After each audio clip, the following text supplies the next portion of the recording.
I would like to introduce you Tom Rice. He's was working when he was working Waterloo Regional Museum in Kitchener, Ontario, in Canada, and he worked there for 32 years.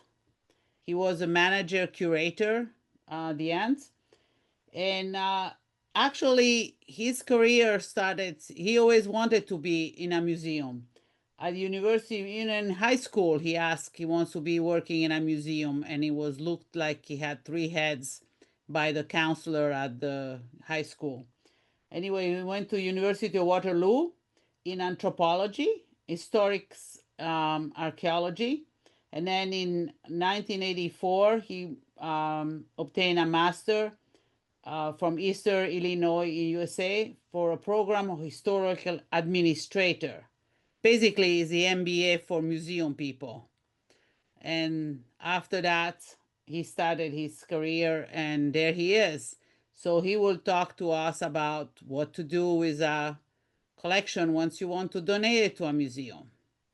So if you have any questions during the presentation, please put it in the chat, and then we'll answer all your questions from the chat and then also directly from you. So thank you, Clarissa, and thank you to the Postcard Consortium for hosting all of these. They've been great, very informative, all the ones I've seen. And good evening to everybody, or good afternoon if you're on the West Coast. So you know what your kids don't want? Your spoon collection. This may look vaguely familiar to some of you, this couple and their collection. And if it does, if not, I'll explain in a minute. If it does, well, I'll remind you in a minute. And if it's not your spoon collection, then maybe it's your holiday decorations that your kids don't want. Now, if those all look familiar to you, it's because they're part of a commercial that's been airing on television in the United States since July 1st. And it's a commercial actually to sell you life insurance. But I just love what it says. You know, you've spent your life gathering these things, and now what you want to do is you want to leave them behind. And again, they're trying to sell you life insurance, but I think it really fits relative to what are you going to do with that collection of yours. So you know what else your kids don't want? Your postcard collection. Sorry to say it, your kids don't want it. And it won't come as a surprise, I'm sure, to most of us. Now, I'm just going to make a note here that I'm going to be sharing with you lots of images from my collection tonight. And you'll see immediately they're all real photo postcards that are Christmas themed. And if you have questions about these, you'll have to contact me by email or a text afterwards, because that's not the topic of tonight's conversation. This presentation actually started several years ago. I didn't know I'd be doing it tonight, but the idea of it started several years ago, because I found after I retired that I'd be on listservs and on Facebook, and people would say, I've made plans, I've left my collection, whatever that collection is. It might have been a postcard collection, might have been something else. And they'd say, I'm going to leave my collection to the local museum, or I have left it to the local museum or the local historical society. And every time I heard that, I'd wince a little and think, oh, maybe that wasn't the best decision. Or I'd have a whole lot of questions for them, which I didn't ask because I didn't want to put them on the spot. So that's where this started for me, is this conversation, at least in my head, about sort of what people should do with their collections, and specifically my collection of postcards. Now, there's a second reason for me, which I'll tell you at the end, as to why this sort of got started and why it was important for me. So, donating a postcard collection to a museum. And we've sort of touched on this a couple times. In particular, if you go back and look at the recordings on the Wichita Club's YouTube channel, look for the presentation by Catherine Hamilton Smith. And she talked at length about the collection that went to the Newbury in Chicago.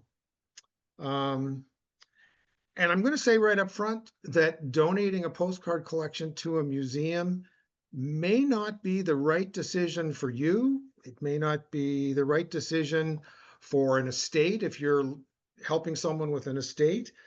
It's one option. And if you go back and look at those YouTube videos, you'll hear about other options, selling your collections, um, evaluating your collections, um, selling them outright, whether it's by auction or just between dealers. So anyways, so this may not be the solution for everybody. So what are you going to start with? Well, what are your goals?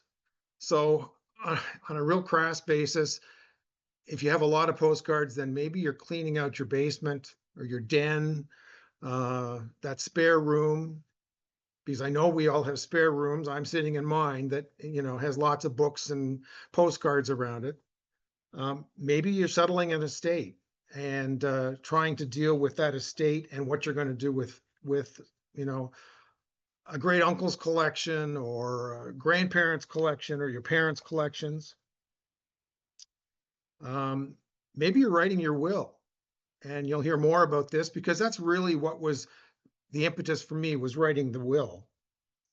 Um, some people, and I have heard this, may think they're going to sell their collection and recoup their investment. And at this point, we should all be having a chuckle because we all know that's not going to happen. I certainly will never recoup my investment in my collection, and that would never be my intent. And then the one thing that certainly when I was working and when I hear people talk about giving their collections to museums, I think is one of the overriding reasons is they want to share their collection with others, through a museum, with the hope that that museum will make use of it and make it available visually, to their visitors. So people really want to leave a legacy of some kind. And Gabe Fahuri, when he spoke to us about his collection and what he would do with his collection, he talked about leaving legacies. So you want to do your homework. And the one thing that um, I like to point out to people is that the use of the word museum is not proprietary. And I had somebody recently in a local historical organization approach me and say, "We're thinking that we might start a museum, but we don't have all the ducks in a row, so we don't think we can call ourselves a museum, and we think we'll get into trouble." And I said, "Well, anybody can open a museum."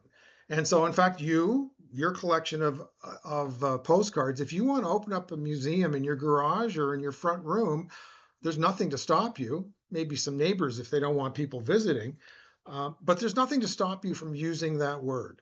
So, in fact, museums are not created or operated equally. They're of all sizes. You'll find them run as not-for-profits, by historical societies, by towns and villages, by state governments, provincial governments, our federal governments on both sides of the border. Public libraries run museums. Universities or colleges often have museums on their campuses. Corporations and businesses have museums. Sometimes they're part of the corporation and they're not for profits, and sometimes they've spun them off into a charitable and not for profit. And then there's lots and lots of privately owned and operated museums across the country, across both countries. So it's just something to be aware of, is that all museums are not the same. They're operated differently. The other interesting thing that I don't think most people probably realize is that museums, archives, and libraries, regardless of who owns and operates them, manage, in particular, their collections differently. There's lots of similarities, but at the same time, they do operate differently, and you should be aware of those differences. I'm talking about museums tonight. If you want to hear about archives in particular, you should really go back and listen to the one YouTube presentation on the Wichita site about the Newbury and the collection of postcards that went there. And then there's the parent organization. So particularly this is true with universities and colleges, cities, states, and provinces. Um, those parent organizations will end up influencing how a museum is owned and operated. What what questions will a museum ask of themselves if you phone them, walk in the door? Please don't walk in the door, but if you phone them, walk in the door, send them a letter, have some conversation with them about donating your collection, they're immediately going to be asking questions, not of you, but of themselves. And the first one is, does it fit our collection? Um, and so it really goes to their mission. Um, and mission will be different for every institution. So it could be a topic or subject that is what their mission is all about. It could be a geographic decision. So a museum for a specific town might be only collecting things related to that town, unique stories about that place, manufacturing, industrial, or commercial um, stories about that place. Postcards are great in telling changes in landscape, particularly for town and city and state um, institutions, because as we all know, postcards show that change in landscape over the years. If it's an historic house museum, it may be time specific. Interestingly, I was helping someone try and place some paper documents recently.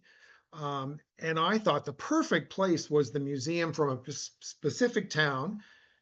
And I was surprised when I found out, when I contacted the museum, they said, we don't collect any paper, nothing. And they directed me to the local library because the museum does not collect paper. So missions and what people collect will vary by institution.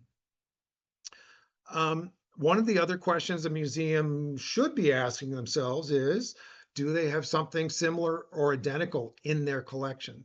So if you're a collector and let's say you collect Niagara Falls and you have postcards and souvenirs from Niagara Falls, and you go to the museums that are in, we'll say, generally in Western New York, Niagara Falls on either side of the border, Fort Erie, Buffalo, Lewiston, you may find that they have all of those things in their collection. And so they're not going to be interested in taking another collection that will just duplicate what they've got.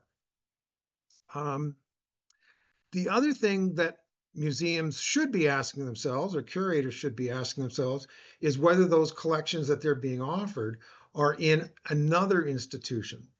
There's no reason for every museum or library or archive to take and duplicate what's in another institution's collection.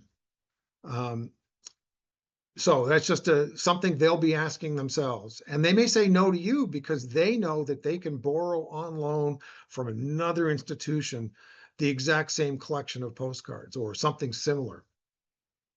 A major issue for every museum, every cultural institution, is whether they have sufficient resources, staff and finances to catalog the collection, manage it, and store it. And then they're going to be saying, and how much storage collection or storage space is this collection of postcards going to take? Is it one bin of postcards, or is it 50 or 100 bins of postcards?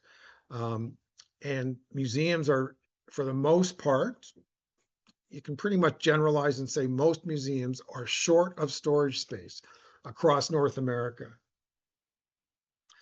Collections in particular have grown incredibly in the United States after the bicentennial, and in Canada after the Canadian centennial in '67.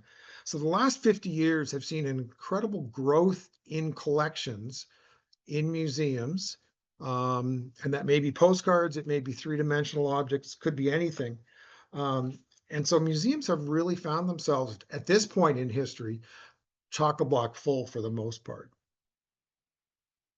And one of the results of that, and this is one of the questions a museum's going to ask themselves, is whether or not they have in place a moratorium. So one of the things you've seen, particularly more and more so in the last, I'd say 10 to 20 years, is more museums putting a moratorium on collecting. They simply can't take more because they don't have storage space, they don't have staff resources to manage the collection, or they have a huge backlog to deal with.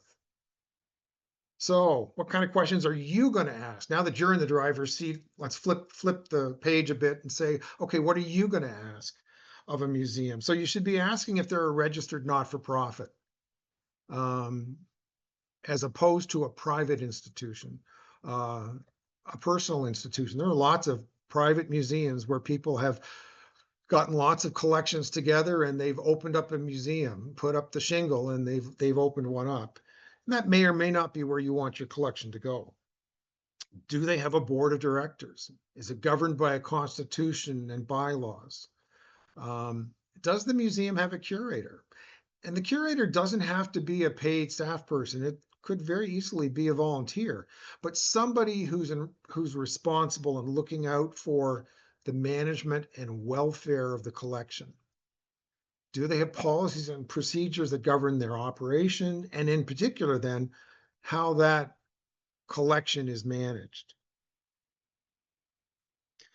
And it's not wrong to ask to see those documents, any of them. Ask to see the Constitution and bylaws. Ask to see board minutes. Ask to see those policies and procedures. And most of us, I think, if you're giving a small collection, you're probably not going to go to that much trouble. But if you've got a very large collection, a collection that has some value, incredible value, then you might want to see all of those documents before you make a decision as to where your collection is going to land. More questions you should ask. So what percentage of the museum's collection is cataloged? So if they've got a huge backlog that's not cataloged, how long is it going to take for them to get to your postcard collection that you've given them? And I found an interesting statistic from the American Alliance of Museums from 2020, I believe, that fewer than 1/3 of museums in the United States have more than 80% of their collection cataloged. And almost nobody has 100% of their collection cataloged. So how large is that backlog? So you should be asking that if you want to give them a collection. What's the quality of and how organized are museum storage rooms? And when I was working, I had a number of people who wanted to give us artifacts, who wanted to see the storage rooms. They wanted, because they realized it wasn't going to go on exhibit, whatever it might be. They wanted to see the storage rooms. And I worked at an institution with archival storage as well as three-dimensional storage.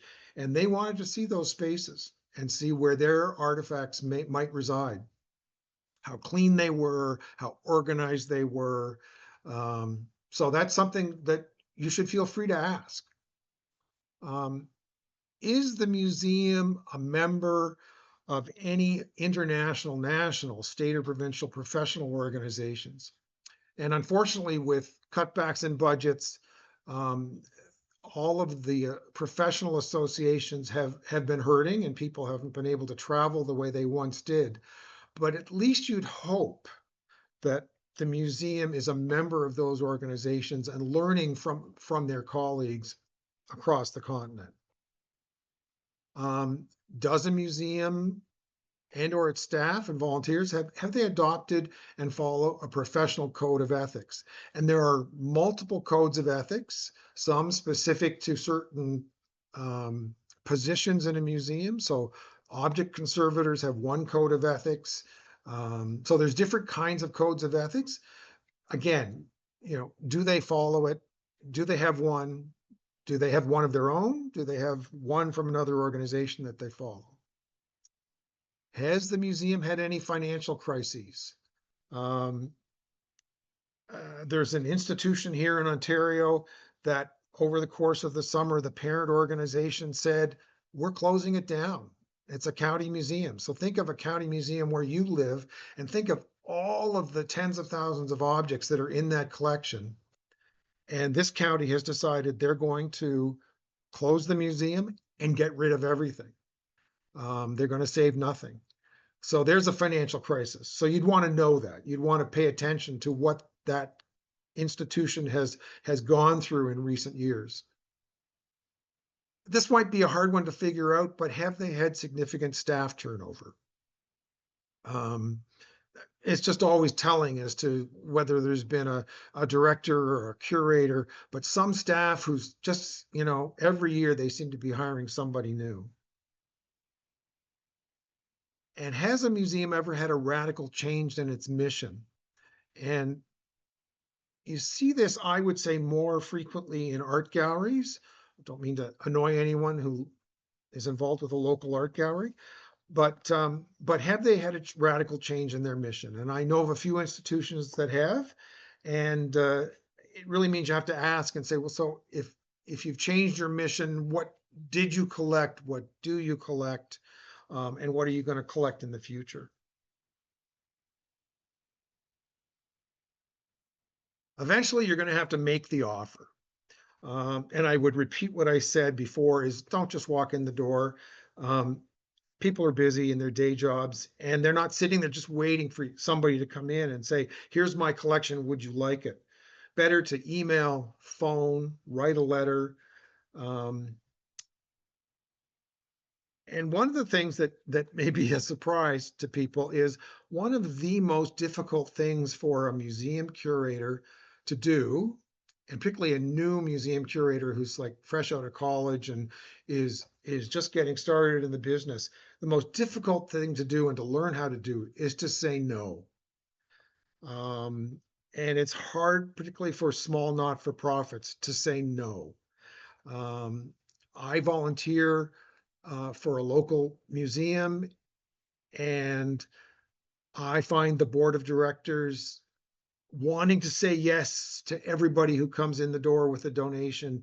And they turn to me, and I always say no, or at the very least, we need to take it and have a conversation about it, because it may not be what we want. Or we have 10 more of those in the collection. So it's just interesting that saying no is really hard for institutions.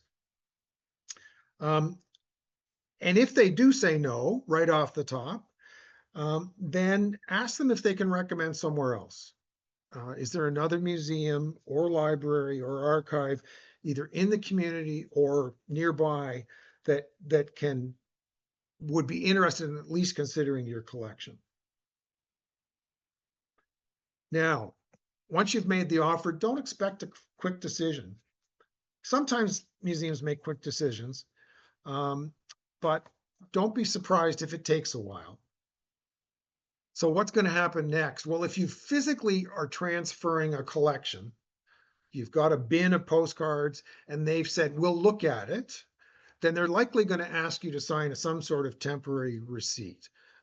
Think of it no different than when you take a clothing into the dry cleaners. Um, and then they're going to take their time to make a decision whether to accept or decline your offer. And every institution will be a little different as to who makes that decision. It may be the person who is titled the curator. It may be a committee of staff. It may be a committee of curatorial staff. It may be a collections advisory committee, so members of the board of directors and people from the community and from staff who will sit and review the objects that are being offered. And it may be the museum's board of directors, and it may be that everything that is decided by those others has to be approved by the board of directors. So that can be a fairly lengthy process. So don't expect that a decision is going to be made overnight. It could take many months. And I was looking at some websites. I kind of wondered if anybody talked about this, and many museums do. And they say this could take, one site said, up to a year, which I think is a bit extreme, but it could take a number of months. So if the museum says yes, they're going to take your collection, then they're going to ask you to sign a deed of gift. And you may find it by different names. It might be a certificate of gift, a deed of gift, transfer of ownership. There's different names that are used. It's a legal document and you should read it very carefully. And if you're dealing with a collection that's large and has significant value, then you're probably going to want to have a lawyer look it over as well. The deed of gift does one thing more than anything else. It transfers all rights and ownership in your collection to the museum. And a deed of gift will include should include a number of clauses. It'll ask you to verify that you're the legal owner. And that's important if you're dealing with an estate, because a museum doesn't want to get in the middle of a battle within an estate. So they're going to want to know that you are the legal owner, or that you have the legal right to be offering this collection. And they're also going to share with you that as you agree to give it to the museum, that it gives them every right to do what they want with the objects, up to and including disposal. And I'm going to talk about disposal a fair bit, because it's one of those things that everybody hears about. It makes the news. And so I think it's worth talking about. I will also tell you that if you look at that deed of gift and say, I can't agree to certain terms here, and you start stroking them out, and then sign the document back to them and say, there you go, but you stroked a clause out, like something around ownership, maybe suggesting, let's say you stroke out a clause and say, it has to always be on exhibit. Well, a museum's not likely going to agree to that. So they're going to do one of two things. They're either going to cancel the deed of gift and hand you back your collection, or you'll end up having a discussion about your requirements and their requirements and come to some resolution. So as I said, we're going to talk about deaccessioning or disposal. I prefer the term disposal because it's the term that people understand. In the museum world, it's called deaccessioning. And it's really the opposite of when a museum accepts an object, which is called accessioning. So deaccessioning, we're taking that object out of the collection. There's nothing wrong with deaccessioning or disposal. It can be part of good museum practice, but it gets lots of institutions into trouble. Professionally operated museums don't sell excess objects in a donation. So if you go in with a large collection, they're only going to take the things they want. They're not going to take those postcards that they don't want. They're only going to accept the ones they want. And they're only going to accept those because the objects fit their mission in some way. So what does get deaccessioned? And at some point in the future, when they have objects and they think, we can't keep these anymore. Well, it no longer fits the museum's mission, or it's a duplicate, or objects that the museum can't care for, objects that are in poor condition, hazardous objects. Can't think of a lot of postcards that would be hazardous unless they'd gotten, mildew and moldy, and that was posing a hazard to people. So what happens when museums deaccession objects? Well, the first thing that most museums, I won't say all, but most museums do, is they will try and give those objects to another museum. They may also sell them within the museum community or trade them within the museum world, but they're going to give those objects to another museum. Disposal will not include returning the objects to you or your estate. And that's one that always gets people upset. They think, well, I gave it to you. Why can't you give it back to me? Well, the museum's invested some time, effort, money into that piece.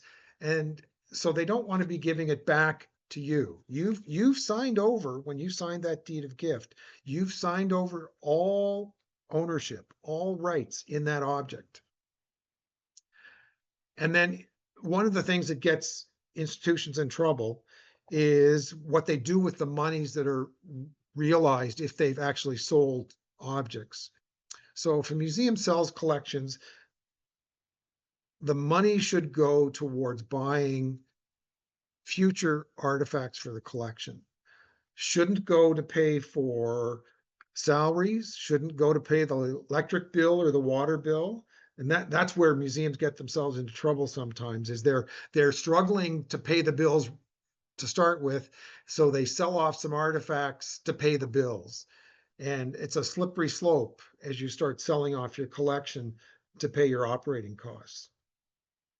So what about a bequest? So a bequest is when you leave it in your will. Um, um, and my comment about this is great idea, but make sure you've talked to them first. Again, I have another example from when I was working, when we got a letter from a lawyer that said, John Doe has left you this artifact. We want to deliver it to you.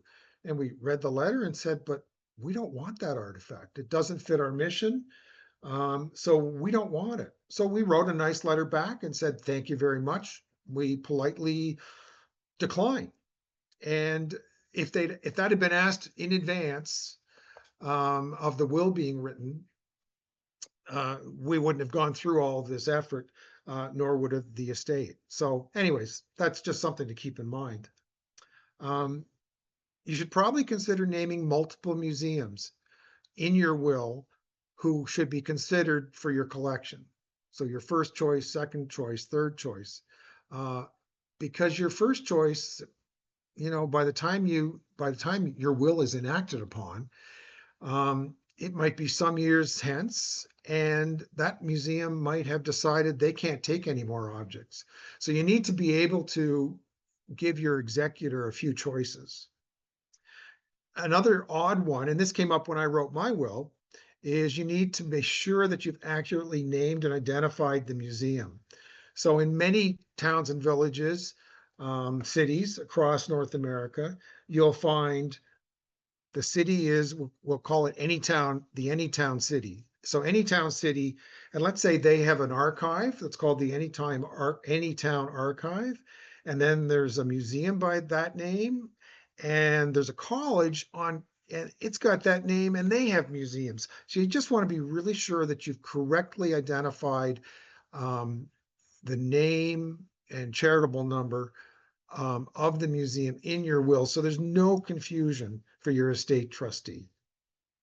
You may also want to leave a letter of direction or letters of direction to individuals, your estate trustee in particular, as to what's going to happen with your collection, so that they have some ideas as to what happens if objects are declined. Then what do they do? What about a loan? So museums do accept loans of objects, usually on a short-term basis for a specific period of time. So a short-term basis is, usually anywhere up to about a year, most often for an exhibit or for maybe some sort of specialty research. You'll hear people talk about permanent loans, but that's an oxymoron if you think about it. Loans are not permanent. Loans are for a temporary period of time. So when I hear people say, well, I'm going to leave my collection on a permanent loan basis to the local historical society, I think, oh, wait a minute. No, that doesn't make any sense at all. And so better to ask that museum if they're interested in all or part of your collection on a short-term basis for an exhibit. And then you get a chance to work with them, see what they're like to work with, how they handle your postcard collection. Should you expect a tax receipt? Well, no, you should not expect a tax receipt. You may get one, but you shouldn't expect one. Some museums have a blanket policy that says we do not issue tax receipts, and you'd have to ask each one of those organizations as to why they've come to that decision. Privately owned and operated museums without charitable status, well, they can't issue tax receipts. And tax receipts are issued based on the fair market retail value of the postcard collection. So if you've been really good at record keeping and have a record of every postcard that you've purchased, that's not the fair market retail value. That's what you paid for it. So you'll need to arrange to get an appraisal. We've talked a fair bit about appraisals in a couple of the other presentations, but I thought it was worth going back over appraisals. So um, again, museums don't issue a tax receipt based on the original purchase price. As nice as that might be, if you watch Antiques Roadshow and watch the versions where they show the price when the object was first acquired and what the evaluation is now, you see that prices in the market go up and down. So nobody's going to be offering you a receipt based on that original purchase price. It may be better, but it may be much worse. And museums are going to require that you get and pay for that appraisal. Um, Paid, or rather, you'll need to get an independent third-party appraiser. So it can't be your best bud fellow collector who's coming up with the appraisal. Um, and before the museum ever offers you the written tax receipt, they're going to want to make sure that you've signed their deed of gift, so that they have their piece of paper and then you get your piece of paper. And appraisals can be expensive. So that's one reason that most museums will place the onus and cost of obtaining the appraisal on the donor. Now, I can at least speak to the Canadian situation, which is as long as the objects are valued at less than total value at less than $1,000, the individual in a museum with the title curator can do an appraisal. So you wouldn't have to go out of house to get a private organization or individual to do an appraisal. But even then, some museums will refuse and will say, no, you need to go out and get an appraisal done. So what's in an appraisal? So they have a lot of the same information you would expect in lots of documents. So the boilerplate information about the name of the appraiser, their qualifications, why the appraisal is being done, how the valuation method that was used. Did they look for comparables? Did they look at auction catalogs? How did they come up with an appraised value? When were the objects appraised? So if you have an appraisal from 5-10 years ago, that's not going to be good enough for a museum. They're going to want to have one that's current, in the current market. And they're going to want to see, and this is for the tax folks are going to really want to see this, is a clear and precise statement of values without estimates. So you can't just say, well, it's between, the collection is worth between, 1,000 and 5,000. They need an exact amount so they can give you a tax receipt for that amount. Will a museum buy my collection? And I suspect most of you won't be surprised that the answer is no. Most museums in North America simply don't have a budget or a reserve fund to purchase objects for their collection. Some mid-sized and national museums do. I was fortunate to work with an institution that had a budget for purchases, but it was used very sparingly and on very special things. Interestingly, one of the conversations that we often had with the sellers of objects is they'd say, now what can I get my name on it? And we had to say, no, we put the name of donors on labels, but we don't put the name of the seller on labels. And that's fairly common in museums. So don't expect your name's going to be with it if that's one of your hopes, is to be immortalized in a museum label. And obviously, purchases don't result in a tax receipt. So what's going to happen next with the collection? Once the forms are signed, the collection of postcards has been transferred, what happens next? Well, there's going to be a very detailed inventory done. The museum's going to physically number each postcard, and probably in pencil on the back, they're going to write a number. Museums across North America, for the most part, use a standard numbering system. Although there's lots of variations within museums and between museums. They're going to catalog the postcard. So they're going to create a digital catalog, recording describing the image, what marks are on it. They may or may not be able to do research into the image or the printer or the seller. Um, the collection will go into storage in some way. If you bring it in storage, in sleeves and in binders, that's great. I'm sure a museum would appreciate it. They may replace all of that. It may get replaced with acid-free material if yours isn't, or they may have a standard set of boxes and um, sleeves that they use for their collection. Somewhere in that process, they're going to scan the images, and then um, they're going to hopefully put that collection online. But putting collections online is a relatively new phenomena. Really took off during the pandemic and post-pandemic, as museums couldn't be open to the public. Um, I went looking for a number to find out how many museums have their collections online. I couldn't find a number. Um, it's not everybody. Now, interestingly, I really was curious. So I went to the Smithsonian. They have just over 5,000 picture postcards online.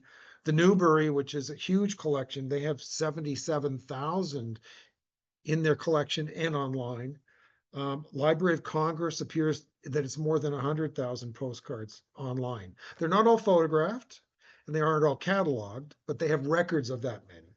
So, and I go back to what I said earlier, very few museums across North America have 100% of their collection cataloged. So the likelihood that your collection, having been given to a museum, is going to be fully cataloged and certainly in a timely fashion is probably slim to nil. Now, is your donation of postcards going to be on exhibit? Well, it might be. Um, but one of the things the museum doesn't do is ever make that promise. At least no museum, respectable museum does, because they know that they can't possibly put your collection on exhibit forever or at any particular time. So they're not making that commitment. And chances are that deed of gift that we talked about earlier, it's going to say, we make no commitment that your donation will be on exhibit. So if that's really one of the things you hope will happen, then maybe giving your collection to a museum is not right for you. Um, and then I go back to that a lot of museums are now trying to put their collections on exhibit through putting it on their websites.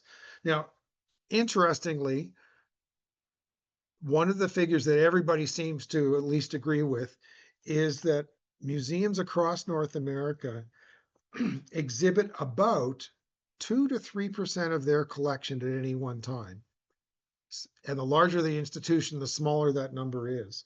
So very few objects, whether it's postcards or three-dimensional objects or anything else, very few things will ever be on exhibit at one time in an institution. So 2 to 3%. So if a collection is 40,000 objects, I should have done the math. So what's that? 1,000 objects might be on exhibit at any one time. And again, if that's critical to you making a decision, then maybe giving your collection to a museum is not the right decision for you. Other things you might want to consider is to get the answers to your questions in writing, particularly so that you can share them with your estate trustee.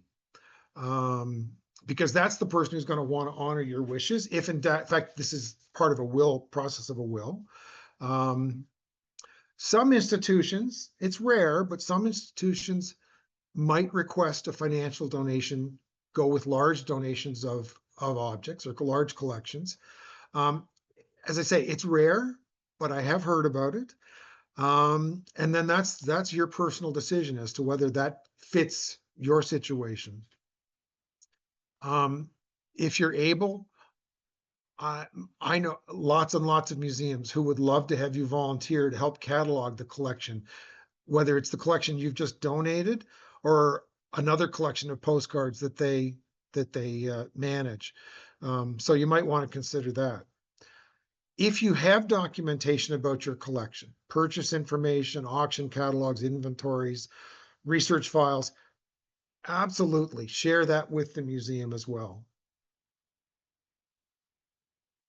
Don't be overwhelmed by this whole process. It takes time. Um, when I started the process to decide what I was going to do with my collection, and I made the decision it was going to go to a museum, it took me 7 months to research what institutions would be appropriate, to contact them, to be rejected by some, and ultimately to come up with a list of 3 that could then be put into my will. And I was writing the whole will was being done by my lawyer, so it wasn't just the postcards. So don't be overwhelmed by that process. It can take time. As I've said here, your postcard collection wasn't acquired in one day, so your decisions about what you're going to do with it shouldn't happen overnight either. So you need to do your research, explore your options, definitely consult with a lawyer and a tax accountant. Um, and also don't forget to talk to your family, your estate trustee, so that they know your wishes and what's going to happen with that collection. So now we're going to go back to where we started with this couple who have their lovely spoon collection, and then the lady with her Christmas collection. And even though they're not showing postcards, and the commercial is about insurance, it's not about making a donation to a museum. I was curious. Well, this is just my own curiosity. Believe it or not, there is a spoon museum. In Davenport, Iowa, there's the Mississippi Spoon Gallery that has more than 38,000 spoons. It's a not-for-profit. They claim to be the world's largest collection of antique and souvenir spoons, and they will be glad to receive yours or the spoons from your loved ones. So if you have spoons, there's a place for them in Davenport, Iowa. There are lots of museums that collect Christmas. The one that most Christmas collectors know about is the National Christmas Museum. It used to be in Lancaster, Pennsylvania. It was privately owned. It was sold a number of years ago.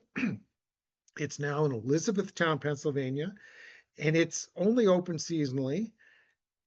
And it's at a facility that's an attraction rental venue. It's a place you can go get married.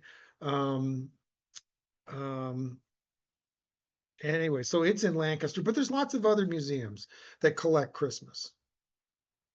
And as that commercial is titled The Good Stuff, well, this is my part of my good stuff, my Christmas postcard collection. And I'm anticipating that one of your questions at the end will be, so what are you going to do with your collection? You haven't told us. And I'm not completely going to tell you, but I can tell you I have a will, and it lists 3 institutions. One is a very large museum. I should say you would know all of these institutions. One is a very large museum with significant library and archival holdings. One is just a very large national museum. And one is an institution that's, I guess, really an archives that has a museum function. So let's go back to the text from that commercial, the good stuff, as they call it.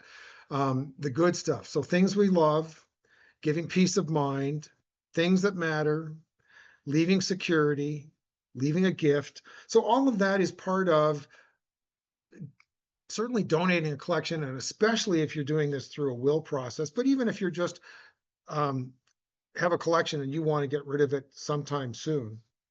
Now, as I said at the beginning, there's another reason why I went down this whole road of thinking this all through.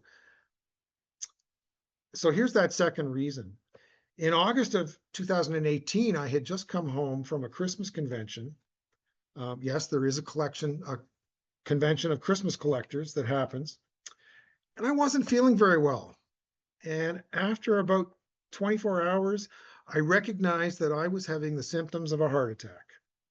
Fortunately, I recognized it and I was able to call 911. And yes, indeed, as they told me as I was lying on the gurney in front of my house, as they put me into the ambulance, I was having a heart attack. So maybe this is the most important takeaway of tonight, and it has nothing to do with making a donation to a museum, is make sure you've done your estate planning and write your will. And not to leave this on a notion of writing a will and having a heart attack, but while I was lying in cardiac rehab later that week, one of my siblings came to see me, and after the obligatory, how are you doing comments, the very next question out of my sister's mouth was, do you have a will? And I didn't have a will. And at that point, my collection of Christmas postcards numbered several hundred. It now numbers several thousand. And I just knew at that point that I had to begin this process. So in fact, took me a couple months of rehab, and then I began a 7-month process to write the will and make a decision to give my collection to a museum. So now I'm open for questions. Thank you, Tom. This was fantastic presentation. Thank you. There is only one question in the chat. It was by Danielle. Is this different? This de-accessioning is it different with an archive or a museum? Good question. So part of this goes back to how museums and archives process objects differently. So when you give a postcard collection to a museum, they're most likely going to treat every postcard as a distinct object. Every one of those postcards is going to get its own number. Whereas in an archives, they're going to say, this is the collection of John Smith. And we have a file folder full of his postcards from Niagara Falls and postcards of Buffalo and postcards from somewhere else. And so their de-accessioning may happen differently. And I have to admit, training of archivists is different than museum people, museum curators. So I'm a bit of at a loss to give you all of the steps that might take place in an archives. I would ask them, if you're thinking of giving it to an archives, how will they dispose of things? All right, so we don't have any more questions from the chat. I'll open the floor. So please unmute yourself, and when your question is asked, mute yourself again. So Fred, you are the one unmuted. You want to ask a question? Yes, I have some questions because I have many years of being a historical curator, mostly manuscripts, materials, and archival records. So I have some understanding of the whole process of accessioning and deaccessioning. And I know that in some repositories, you can negotiate a deed of gift with various add-ons. As how the collection to be disposed of if the repository chooses to deaccession parts of the collection. In some cases, they can be returned to the donor if that is specified. Now, in talking about postcards in myself, it appears that the collection that you have built was very much a very specific thematic collection. And my sense is you have to build a very specific thematic collection with a lot of a lot of rare content, because there's just so many printed postcards out there. There are a dime a dozen. And so what would you do? Just keep the really good real photos and possibly offer them to a repository and get rid of all the other stuff, put it out in the market? Well, I think, I mean, I take your point. I think that if I had a collection, if I lived in, pick a place, Rochester, New York. If I lived in Rochester and I had been buying picture postcards of Rochester, New York, very specifically Rochester, yeah, all those postcards were printed in the tens of thousands, and there's probably still a fair number of them out there. I would still make a point of offering that collection as a collection to museums, archives, libraries within, I guess it's Genesee County, on their and own time. Rochester, because I think somebody might be interested. Now, they may also say, we already have those, so we don't want them. But to me, that's just as valid a curated collection as a real photo postcard like mine that's on a very specific theme. And it also means sometimes you have to go hunting for the right museum for your collection. So if you have a printed postcard collection about, we'll say, airports, airport terminals and airports, you know what? You'd have to do some research online, but there's got to be a museum out there that deals with airports and aviation that might be thrilled to get that collection, even though they're mass produced printed postcards. Because at this point, I am thinking I'm going to get rid of much of my personal collection except for what I'm currently working on as a real photo postcard collection of Michigan, mostly small towns, and particularly here in Holland where I live. I'm going out and picking up every tulip time postcard. The amount of real photos, so they're unique. And I just found one today of a couple of people in a Dutch costume in front of a former pharmacy in town, and in the window behind them are postcards for sale. Talk about a real, they're scoring a real gem. But I'm sort of right now, I'm going to just really concentrate on Michigan and real photos, and so that I'll have kind of just be and get rid of a lot of stuff I had from the past. Just unload it to use as credit for what I'm buying now specifically. Yeah. All right. Thank you, Fred. Thank you. So I have a large collection and I try to catalog that, and I've learned a lot about many of the postcards. Like, is there some standard that I could be using for my cataloging now that would fit with most museums better than another? Or should I talk to the museum really early and say, should I catalog it in a certain way now? And would that be helpful? So what I've done is I have a catalog of my collection. And because I have the background of having worked in a museum, I tried to make my collection fields, the data fields, be similar to what I know most museums would use. But because in my will, it lists 3 different institutions, each with very different cataloging systems, I couldn't accommodate all of them. So I will admit I went to the one that was my first choice and said, so here's what I've done, is how does this compare to yours? And I know, looking at theirs, there's some fields that they use I don't use, and I'm not about to add them. They did tell me how they wanted postcards scanned at 300 DPI, which was not a surprise. So I think if you went to, if you know where you think you might want it to go, even if it's not exactly where it ends up, see if they have their catalog online. There's a lot of places will have their catalog online, not just the photos, but their catalog records, and look at the fields they use and try and mimic those.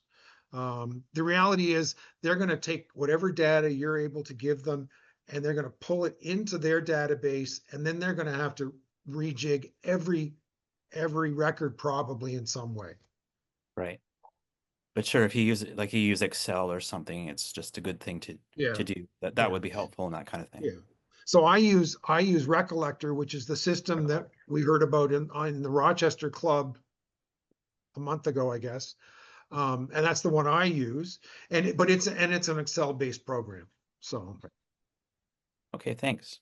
The question is, what software do you use? Because So I use Recollector, but if you didn't use anything, if you just love collecting and you have binders and binders full of postcards with no record of what any of them are, but you just know intuitively that the blue binder is, this township and the red binder is another township, that's fine. I wouldn't worry about the fact that you have no more information. It is what it is. I mean, postcards tend to be self-explanatory in many ways. So I wouldn't worry about, if you have nothing, I wouldn't worry about that. Okay. So we don't have to start spending all our time writing the will and scanning every single postcard we have. No, not at all. Not at all. Because that's a big enterprise.